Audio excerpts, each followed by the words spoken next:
This is Scott Becker with the Becker Private Equity Podcast. Today's discussion is Disney reminds us that cash flow matters.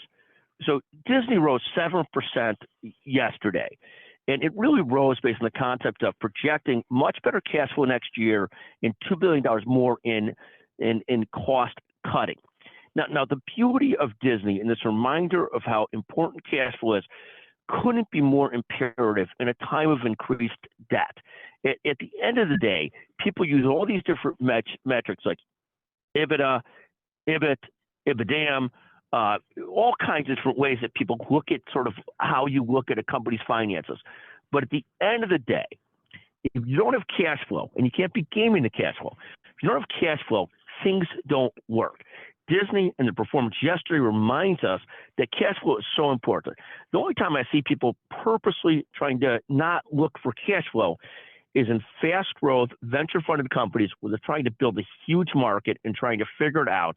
And that's different because it's a planned effort to get so big and then figure out your cost strategy. Here, it's different. For almost any company, big, small, medium size, whatever it is, cash flow matters. When I hear entrepreneurs say, we're building the coolest thing ever, we're doing the coolest thing ever, but we're losing money, I don't really buy that as a viable strategy. There are some instances where it's purposeful, and that's a very small category, but generally I don't believe it.